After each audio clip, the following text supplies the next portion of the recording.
Bonjour frères et sœurs en Christ. Mon nom est Virginie Kibondi. Donc aujourd'hui, Madame Pambou. Je dis que je m'appelle Madame Pambou, Pambou la guerrière. Vous allez comprendre pourquoi je suis une guerrière. Donc aujourd'hui, le but de ma vidéo, c'est surtout de vous annoncer que je reprends. Je suis revenue pour reprendre avec mes vidéos, mes statuts. Simplement, pour moi, c'est un appel de Dieu. C'est un appel que j'ai reçu.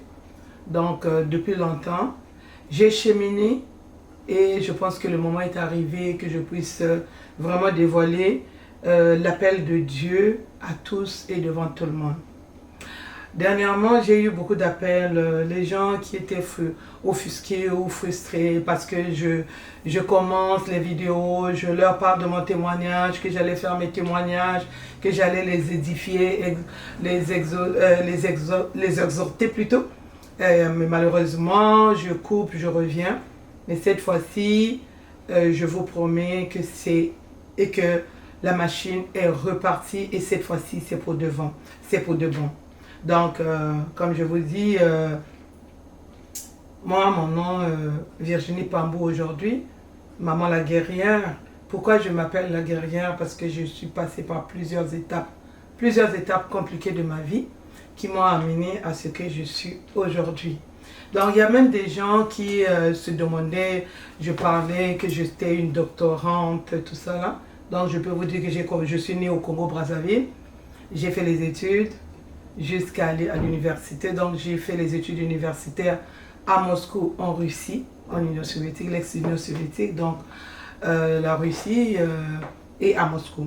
J'ai eu un doctorat, PhD. Donc je suis une doctorante en communication. J'ai fait une maîtrise en journalisme et un doctorat PhD en sciences politiques. Donc aujourd'hui je vous montre mon diplôme. Parce qu'il y en a beaucoup qui écrivent, je sais que les gens veulent toujours savoir, donc de loin, je ne sais pas si vous voyez très bien. Donc j'ai un doctorat, PhD, doctorante en sciences politiques journalistiques. Donc vous le voyez très bien. Quand j'ai terminé les études en Union soviétique, je suis arrivée au Canada. Au Canada, malgré tout, je suis passée par plusieurs étapes et je suis retournée à l'université, là où j'ai fait un bac. Le bac canadien est l'équivalent de la licence dans d'autres pays tels que la France ou ailleurs. On appelle la licence. Donc je suis clinicienne en soins infirmiers. Donc de profession, je suis infirmière clinicienne à la direction régionale de la santé publique de Montréal. Donc je suis une enquêteur clinicienne à la santé publique depuis au moins 2 ans présentement, parce qu'avant j'ai travaillé, j'étais clinicienne au CLC en milieu scolaire. Donc le but de ma vidéo aujourd'hui, c'est simplement pour vous dire que j'ai eu un appel. Cela s'est passé depuis les années 2007-2008. Vers 2007-2008, j'avais rencontré un pasteur, le pasteur Frédéric Ngatali, il va se reconnaître. C'est lui qui me disait Maman Virginie, vous avez beaucoup étudié, mais Dieu aimerait que vous puissiez convertir vos connaissances en connaissances spirituelles. Et c'est là où les gens commençaient à me parler que j'allais vraiment servir Dieu.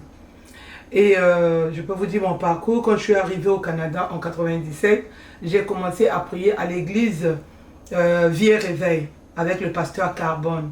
Donc, sous l'effigie de l'autre là, sous la gouvernance, moi j'étais sous la gouvernance de pasteur Hélène. Et je me rappelle, il fallait passer par le processus de délivrance. Donc ma chanson était l'heure de la victoire et de la vérité est tombée et puis Jésus va agir pour nous. Donc c'était l'heure de la victoire. Donc c'était cette chanson-là avec laquelle moi je m'étais convertie réellement. Mais j'ai un long parcours, comme je vous dirais, à l'âge de 16 ans, 15 ans. J'avais déjà quitté le Congo-Brazzaville, aller à Kinshasa, aller jusqu'à Kamba. pour aller chercher la face de Dieu. Et il y a des gens, quand tu parles que tu étais en Kamba, pour eux, donc tu étais parti chercher la sorcellerie. C'est vraiment, comprenez le niveau de raisonnement d'autres personnes. Mais je vous témoignerai comment j'ai fait pour arriver jusqu'en Kamba à l'âge de 15 ans. Et pourquoi? Donc voilà pourquoi, arrivé, je suis allé en Union soviétique. Là-bas, j'ai connu une autre religion. Je vais taire le nom. Et je me suis fait baptiser. Quand je suis revenu, quand je suis arrivé ici au Canada en 97, je suis allé à l'église Vie Réveil qui est devenue l'église charismatique de Montréal avec le pasteur Carbone. Là-bas même mes enfants se sont fait baptiser par immersion d'eau, mais moi je ne m'étais pas fait rebaptiser. C'est quand je suis allé à l'église Nzambe Malamu, FPK Dieu est bon, avec le pasteur Machalaka Chama, c'est là où je me suis refait baptiser. Donc c'est à l'église de pasteur Machala, de Nzambe Malamu, que là où je me suis fait baptiser, c'est là où j'avais commencé à servir Dieu. Pasteur Machalaka Chama, c'était la première personne, le premier pasteur, c'est le révérend pasteur, apôtre Machala. C'est lui qui m'avait remis le micro pour que je puisse commencer l'intercession et la modération. Donc c'est dans cette église la première fois que j'avais commencé à servir Dieu. Là, j'étais déjà au ministère. Mais comment j'ai fait pour arriver au ministère chrétien du combat spirituel? Donc, quand je vous parle de mes diplômes, vous allez comprendre le pourquoi. Ce n'est pas pour me vanter que j'ai des diplômes, que je suis vraiment une doctorante, PhD, j'ai des maîtrises, j'ai des doctorats, j'ai beaucoup de diplômes dans plusieurs catégories. J'ai fait des diplômes, j'ai beaucoup étudié. Si je vous sortais tous les certificats, vous n'allez pas croire qu'une femme ait fait ça. Mais comment le diable peut te détruire? C'est là où on va arriver dans mes témoignages que je vais vous présenter. Donc, à un certain moment, j'étais confrontée à des combats terribles. J'arrivais pas à comprendre qu'est-ce qui arrivait dans ma vie. C'était tellement insupportable que l'une des sœurs que j'avais connues par une relation avec mon ex, c'est elle qui va m'amener au ministère chrétien du combat spirituel en 2008. En 2008, je suis arrivée au ministère chrétien du combat spirituel. Mais les combats, je les ai connus. J'ai vécu des combats terribles et c'est là où j'ai cheminé jusqu'à aujourd'hui. Donc, quand je suis arrivée à Nzambe Malamu, malgré que l'apôtre Machala voulait que je puisse vraiment servir Dieu, j'étais confrontée à un dilemme parce que mon mari était un serviteur de Dieu au ministère chrétien du combat spirituel. Il a servi à Pointe-Blanche, pour ne pas dire Pointe Noire. Donc moi, je ne pouvais pas m'engager parce que sinon, ça allait être mal interprété. J'ai attendu jusqu'à ce qu'il arrive. Aujourd'hui, mon mari est avec moi ici à Montréal, au Canada. Il a servi Dieu avec loyauté, fidélité, sincérité, en esprit, en vérité. Lui, le salut est individuel. Devant Dieu, il va dire, Seigneur, moi je t'ai servi, mais moi je dirais quoi? Donc, dans ce processus-là, j'ai attendu avoir d'abord la stabilité. Il y a d'autres personnes qui vont dire, oh, maman Virginie, avec tous les combats qu'elle avait, comment elle va servir Dieu? Paul servait Dieu, il était bossu. Hein? Dieu n'avait pas enlevé sa bosse pour qu'il puisse le servir. Quand on voit Moïse, Dieu l'a utilisé pour aller délivrer les enfants d'Israël. Moïse était un nerveux, un colérique. Donc Dieu prend du néant et il l'utilise, il fait ce que bon lui semble. Donc aujourd'hui, la grosse annonce que j'ai à faire aujourd'hui, par rapport à l'appel que Dieu que j'avais reçu de l'Éternel, j'ai reçu un appel comme évangéliste, comme prédicatrice. Moi, je n'ai jamais reçu l'appel comme étant pasteur, non. J'ai jamais reçu l'appel que je vais ouvrir une église pour devenir pasteur parce qu'il y a beaucoup de gens, il y a eu beaucoup de spéculations. J'ai jamais demandé que je vais être pasteur. J'ai jamais eu ça. J'ai jamais dit ça non plus. J'ai jamais eu cet appel et je ne veux pas inventer des choses. Mais j'ai toujours eu l'appel d'évangéliste, prédicatrice. Et ça, même à l'église, les pasteurs m'ont toujours utilisé pour évangéliser, exhorter et faire la prédication. Donc, aujourd'hui, je viens annoncer que moi, je suis chrétienne combattante. Donc, je demeure au ministère chrétien du combat spirituel.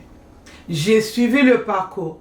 J'ai été enseignée jusqu'à arriver au P15. Donc quand tu atteins déjà le P15, tu es quand même quelqu'un qui est affermi. Et aujourd'hui, Dieu m'appelle toujours, continue à m'appeler. J'ai été à l'église avec pasteur Néhémie, le bishop Néhémie Kabea. Là-bas aussi, je faisais la prédication, je faisais la modération, l'intercession. Donc, aujourd'hui, je viens vous juste annoncer que je demeure chrétienne combattante au ministère chrétien du combat spirituel, le siège de Montréal. Par contre,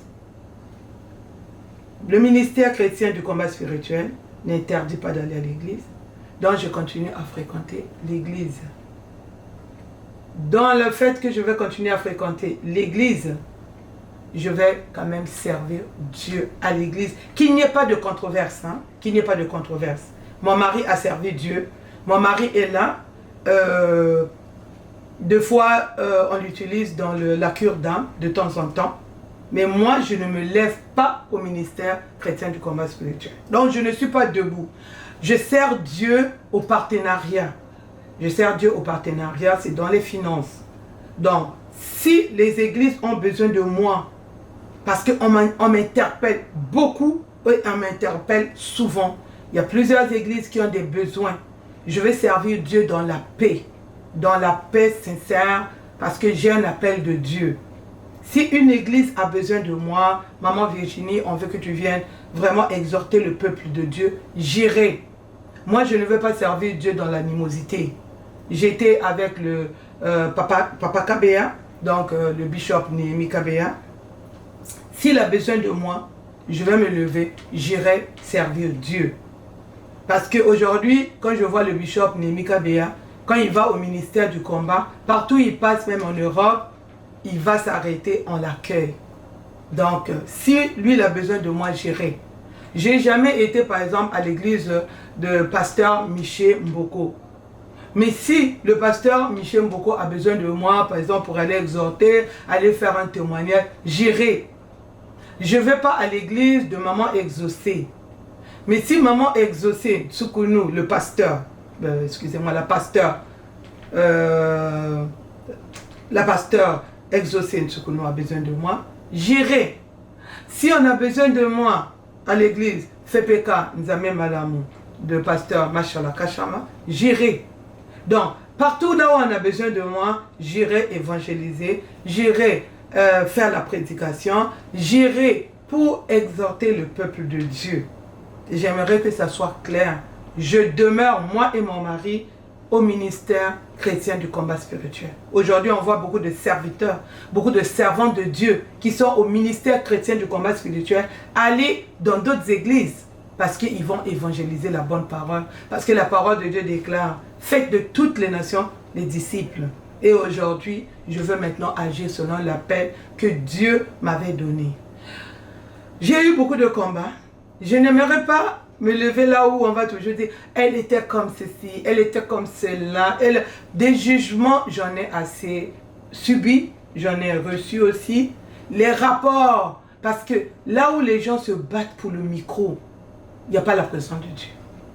Les gens vont se battre pour le micro. Moi, je ne me battrai pas pour le micro. Parce que je suis sollicité. Parce qu'on a besoin de moi pour que je puisse aller évangéliser la parole de Dieu. Et je n'aimerais pas qu'il y ait la controverse. Parce que je demeure combattante au ministère chrétien du combat spirituel. Moi, je ne me lève pas. Je n'ai aucun engagement, rôle à jouer au ministère chrétien du combat spirituel. Je continue à chercher ma délivrance. Parce que la délivrance est un processus. C'est un processus. Donc, on a vu les serviteurs de Dieu dans la Bible. Il y en a qui bégayaient. Il y en a qui avaient des bosses, ils étaient bossus. Il y en a qui étaient des colériques. Mais tout cela, Dieu les a utilisés. Il y en a qui étaient des impudiques. Dieu les a utilisés pour qu'ils puissent changer et changer le monde. Donc nous autres là, on était arrivés quelque part avec ce qu'on était. Je connais mon combat. Avant, je ne pouvais pas le saisir. Et aujourd'hui, je saisis c'est quoi mon combat. Je continue à chercher ma délivrance au ministère chrétien du combat spirituel. Mais Dieu ne m'a pas appelé à continuer à chauffer les bancs. Je m'assois, je chauffe les bancs. Pendant ce temps qu'il y a des églises et des serviteurs de Dieu qui ont quand même besoin de moi. Et avant, j'étais toujours réticente, en train de regarder. Qu'est-ce qu'on ne dira pas? Je ne peux pas vivre dans la crainte, je ne peux pas vivre dans la peur de l'homme humain dans lequel il n'y a que le souffle de vie. Lorsqu'il n'y a plus de souffle de vie, il n'est rien. Alors que Dieu m'appelle. Dieu m'appelle pour le servir. Depuis 2006, 2007, c'est là où le pasteur Frédéric me disait, maman Virginie, tu vas servir Dieu. Et que l'intelligence que Dieu t'a donnée, tout ce que tu as lu, tes doctorats, tes maîtrises, c'est pour le convertir, pour au service de Dieu. Mais je n'étais pas enseignée. Je n'étais pas enseignée. Et il faut se faire enseigner. Et ce que j'apprécie beaucoup au ministère chrétien du combat spirituel, on t'apprend, on t'enseigne et on t'apprend à prier sans avoir les impositions des mains. Et ça, j'ai beaucoup apprécié. J'ai appris à prier. J'ai appris à comprendre la parole de Dieu. À combattre. Mais par contre, pour la Bible, l'étude biblique, je l'ai appris au début à l'église Vie et Réveil qui est devenue l'église charismatique. Et ensuite avec le pasteur, l'apôtre Machala Kachama. C'est là où j'ai appris vraiment la lecture de la Bible. Et j'ai cheminé.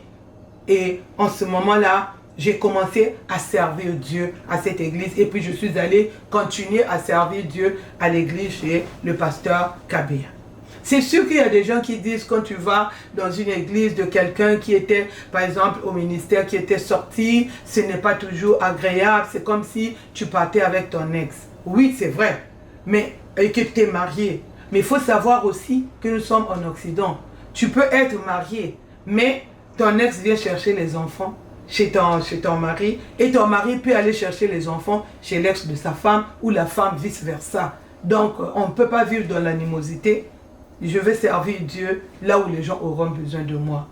Donc, c'est un peu ça, ce que j'avais à dire aujourd'hui dans ce cheminement-là. Donc, malgré mes faiblesses, malgré les forces que je peux avoir, l'Éternel m'appelle à le servir. Pour terminer, j'aimerais simplement vous dire que chacun de nous, quand nous lisons la Bible, quand nous venons à l'Éternel, nous nous identifions à un disciple de Dieu, à un personnage dans la Bible. Mais il y en a qui veulent imposer aux autres leur personnage à eux. Il y en a qui s'identifient à Déborah, il y en a qui s'identifient à Anne, il y en a qui s'identifient à Moïse, il y en a qui s'identifient à Michée, il y en a qui s'identifient à Josias, il y en a qui s'identifient à Pierre, il y en a qui s'identifient à Paul. Mais chacun de nous s'identifie selon son cas. Mais on ne peut pas imposer à tout le monde qu'on puisse s'identifier à une seule personne qui s'identifie à cette personne-là. Moi, je m'identifie par exemple à Pierre. Parce que Dieu m'avait parlé que j'étais comme Pierre. Ma vie était comme la vie de Pierre. Qui est Pierre? Pierre, c'est comme toi et moi. Moi, je ne suis pas né d'une famille chrétienne. Mes parents ne connaissaient pas le Seigneur. Dans ma maison, on n'a pas parlé de Dieu. On n'a jamais été même à l'église. J'ai été jamais baptisé à l'église même catholique. Non. Donc j'étais comme Pierre. Il était un pêcheur de poissons. Donc moi aussi, j'étais né, je vivais dans une société. Je partais à l'école. Un jour, on m'a parlé de Jésus. Donc Pierre, un jour, en pêchant, a rencontré Jésus. Donc il a rencontré Jésus. Et puis, il a marché avec Jésus. Donc moi, en me parlant de Jésus, on me parlait de Jésus plutôt, je marchais, c'est comme si je marchais avec Jésus. Mais je ne connaissais pas la personne de Jésus. Et puis, Pierre, à la mort de Jésus, Pierre a renié Jésus. C'est comme nous autres. Quand on avait des problèmes, des difficultés, on oubliait Jésus. Je suis retourné au Congo en 1991. J'étais parti en vacances. Pourtant, on m'avait déjà parlé de Jésus. Mais mon père, mon propre père, qui m'a mis au monde, avait déjà préparé un mariage avec moi. Je vais citer le nom de la personne. C'est sûr que ça va bousculer d'autres personnes. Il m'avait déjà marié au général Makumanzambi. Le général Makumanzambi était marié avec sa femme et ses enfants. Donc c'était un mariage arrangé, familial. Et le monsieur, on avait 27 ans de différence d'âge. J'arrive, je refuse ce mariage. Pourtant, on m'avait déjà parlé de Jésus. Donc c'est comme Pierre. Quand Jésus est mort, il a renié Jésus quand on l'avait arrêté. Quand Jésus est mort, il est retourné à la pêche, nu. Et moi, mon père m'a amené chez une de ses cousines qui s'appelait Tante Malongo. Elle était sur la rue Mpangala, pour ceux qui connaissent Brazzaville. Elle vivait sur la rue Mpangala. À 21h, cette tante-là me lava. Tout mon corps comme ça, nu devant mon père. Dans l'obscurité, sans la lumière. Mon père était assis à côté. Parce que j'avais refusé le mariage avec le général Makumanzambi. Et pour eux, c'était pour ôter la malédiction du refus de ce mariage. Et moi, je ne savais pas. Qu'est-ce qui se passait en ce moment-là? Aveuglée, hypnotisée. J'étais détruite. Donc, je suis comme Pierre. Pierre est retourné à la pêche nue. Pourtant, il avait marché avec Jésus. Mais il n'avait pas connu qui était ce Jésus. Moi, on m'avait déjà parlé de Jésus. J'étais même baptisé. Mais je suis allé quand même avec mon père jusque chez sa cousine, Tante Malongo, dans la rue Pangala. Si vous pouvez savoir ce qui s'est passé dans cette parcelle. On m'a lavé nu devant mon père. Je suis revenu. Les combats ont commencé. Mais, un jour, lorsque Pierre avait reçu le Saint-Esprit de Dieu, lisez la Bible, la vie de Pierre avait complètement changé. Pierre n'est jamais, on nous a jamais dit, nulle part dans la Bible, on nous a dit que Pierre était encore retourné dans la sorcellerie. On nous a jamais dit que Pierre était encore retourné à la pêche. Pierre, qui était le pêcheur de poissons, est devenu pêcheur d'hommes. Donc moi aussi, malgré que mes parents m'ont amené à me laver nu dans le fétichisme, dans la sorcellerie de ma famille, mais au ministère chrétien de combat spirituel, j'ai cheminé. J'ai eu des combats. C'était terrible. J'ai cheminé, jusqu'au jour où j'ai compris c'est quoi la parole de Dieu, c'est quoi le combat. Jusque à faire les affermissements, à terminer le M15. Et aujourd'hui, avec tout ce que j'ai reçu, les enseignements, la délivrance qui est un processus, mais après avoir reçu le Saint-Esprit de Dieu, je dis que je ne retournerai plus jamais en arrière. Comme Pierre. Pierre, même l'ombre de Pierre, guérissait les morts. Elle guérissait les malades. Pierre était capable de dire à un paralytique de se lever, de marcher. Le paralytique se levait, marchait. Pierre, en une journée, étant en train de prêcher, au moins 3000 personnes étaient converties, sans compter les enfants et les femmes. Ma vie ressemble à la vie de Pierre. Chacun de nous a un personnage à qui il s'identifie dans la Bible. Même si Pierre n'a pas fait au-delà d'autres apôtres, au-delà d'autres serviteurs de Dieu.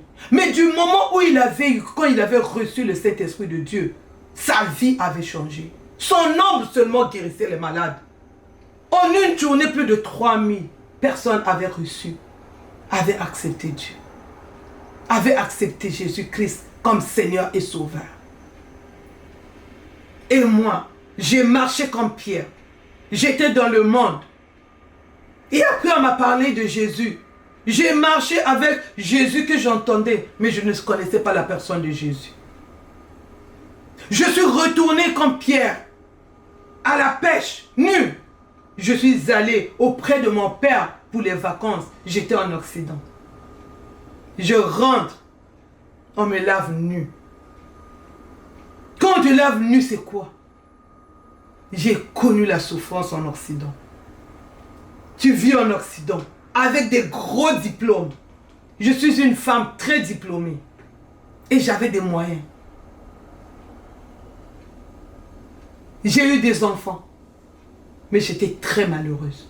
J'avais des combats terribles. Donc ça, c'était Pierre, au moment où Jésus était mort. Mon Jésus était mort. Le Jésus qu'on m'avait parlé, il était déjà mort. Je suis retournée encore dans la famille, dans la coutume, dans la sorcellerie de ma famille, de mes parents. Me laver nu.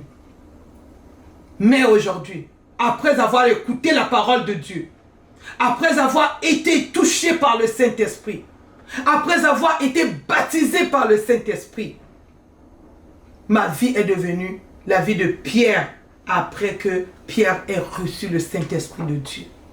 Voilà pourquoi aujourd'hui, Dieu m'appelle. Dans son œuvre, Dieu m'appelle à le servir avec mon témoignage, d'où je viens, ce que j'ai vécu. Mais je ne veux pas servir Dieu dans les combats, dans les conflits, là où les gens vont faire des faux rapports sur toi, simplement parce que les gens se bataillent le micro. Non, on a besoin de moi. Dans plusieurs serviteurs de Dieu ont besoin de moi, dans plusieurs églises, on me sollicite. Et j'aimerais avoir cette liberté de servir Dieu. Mon mari va dire, ah Seigneur, Seigneur, moi je t'avais servi. Oui, il a servi Dieu avec loyauté, avec fidélité. Aujourd'hui, même si il est assis, mais il a servi Dieu. Mais moi, j'ai dit à mon mari, je serai avec toi. On va demeurer au ministère chrétien du combat spirituel. C'est là où on va continuer à chercher nos délivrances pour nous-mêmes et pour nos enfants. Mais par contre, j'ai un appel de Dieu. Comme évangéliste, comme prédicatrice. Et ce n'est pas moi qui le dis. C'est des serviteurs de Dieu qui me sollicitent. Il y a un mois de cela, un jeune serviteur de Dieu est venu se planter devant ma porte. Maman Virginie, nous avons besoin de toi. Peux-tu nous accompagner? Pour le peu que je connais. Parce qu'il y a là toujours des jugements.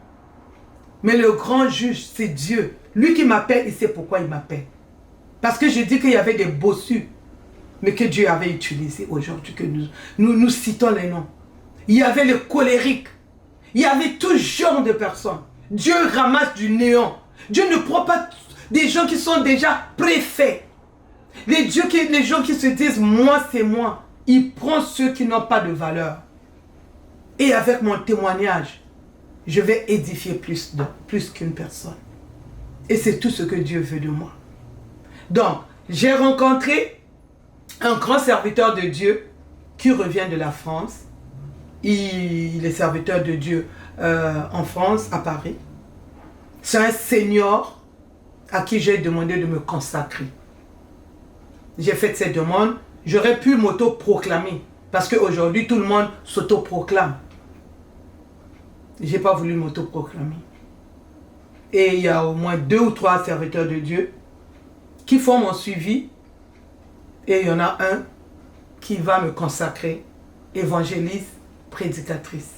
Et à partir de ce moment, je vais servir ce Dieu comme évangéliste, comme prédicatrice, dans la paix, là où Dieu voudra m'amener. Mais comme je répète, c'est surtout le message pour mes confrères, mes consoeurs du ministère chrétien du combat spirituel, du siège de Montréal surtout. Je demeure, moi et mon mari, des combattants, combattantes au ministère chrétien du combat spirituel. Mais sachez que je ne me lève pas au ministère. Donc, moi je ne sers pas Dieu. Mais par contre, avec l'appel que Dieu m'a donné, je dois aller le servir. Et le ministère chrétien du combat spirituel n'interdit pas à ses membres d'aller à l'église. Il n'interdit pas aux chrétiens des églises de venir au ministère. Non. Donc que cela ne soit pas mal interprété. C'est un appel que j'ai eu depuis 2006-2007. J'ai beaucoup hésité. À l'église, j'ai même eu des problèmes avec d'autres serviteurs de Dieu. Parce que lorsqu'on me donnait des micros, on me donnait des fonctions, je refusais. Moi, je ne veux pas prendre des fonctions dans une église donnée. Je veux être une évangéliste libre. Donc, je peux aller là où on m'appelle. Donc, voilà le message que j'avais à donner aujourd'hui parce que je dois... Donc, comme je disais, je vais servir Dieu. Je vais servir Dieu en toute liberté et dans la joie. Et non dans le combat, parce qu'on va se batailler le micro, on va faire des rapports, des faux rapports sur les autres, parce qu'on ne veut pas voir telle personne. Je vous ai parlé dernièrement dans une église là où les gens se bataillaient à cause qu'il y a d'autres qu'on filmait, il y a d'autres qu'on filmait pas. Prends ton cellulaire, filme-toi et puis ouvre un statut, mets-toi sur YouTube.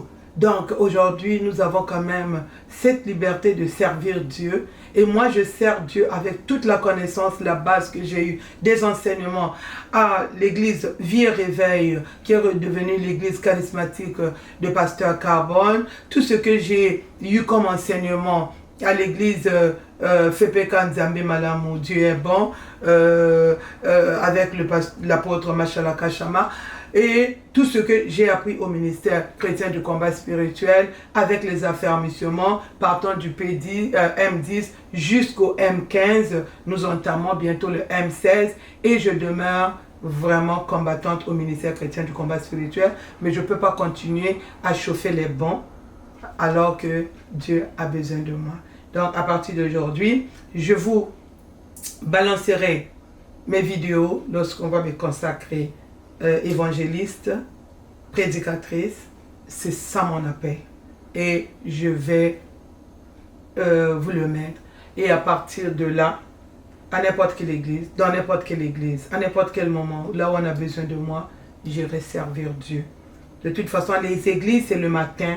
Nous, au ministère chrétien du combat spirituel, c'est l'après-midi. Et je dois respecter mon programme de l'après-midi. Je sais qu'il y a un serviteur de Dieu qui m'avait posé la question de savoir où ira ma dîme. Au ministère chrétien du combat spirituel ou à l'église. J'ai rigolé. Je ne sers pas Dieu pour l'argent. Je ne sers pas Dieu pour l'argent. Tout à fait le contraire. Je sers Dieu avec mon argent et avec tous mes biens. Et c'est là où Dieu va m'envoyer. J'ai la maison mère. Et quand quelqu'un m'invite pour aller à une église, pour aller exhorter, pour aller évangéliser, la personne doit toujours savoir que la maison mère pour moi demeure le ministère chrétien du combat spirituel. Et que c'est là où j'évolue. Et que le ministère chrétien du combat spirituel comprenne que j'ai l'appel et que je peux aller évangéliser, aller exhorter, aller faire la prédication dans une autre église. Parce qu'au ministère chrétien, il y a beaucoup de gens qui le font, mais ils sont quand même membres du ministère chrétien du combat spirituel. Et que Dieu vous bénisse. Et à partir d'aujourd'hui, je suis très ouverte à aller servir Dieu dans des églises. J'avais cette crainte-là. C'était surtout pour mon mari, son arrivée. Mais aujourd'hui, lui, il est assis. Moi, je suis assise. Mais moi, étant donné que j'ai un appel, l'âge avance. Dieu ne regarde pas l'âge. Il m'appelle à l'âge que j'ai. Je vais me lever pour servir Dieu. Que Dieu vous bénisse. Merci. Au revoir.